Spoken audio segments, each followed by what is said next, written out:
மெல்ல மெல்ல தாளம் தட்ட மக்களும் சம்மதத்தை தருமோ கச்சேரிய நானும் வைக்கும் நாள் வருமோ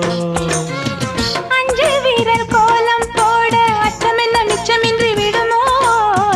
அந்நாடந்த ஆசை என்னும் நோய் வருமோ மொட்டு விரிந்தால் வண்டுதான் முத்தம் போடாதா முத்தம் விழுந்தால் அம்மம்மா வேட்கம் கூடாதா கட்டி பிடிச்சிருக்க மெட்டு படிச்சிருக்க எனக்கு ஒரு வரம் கொடு மடியின் இடம் கொடு சின்ன சின்ன செய்தி சொல்லி வந்ததொரு ஜாதி மல்லி ஆனமல காத்தடி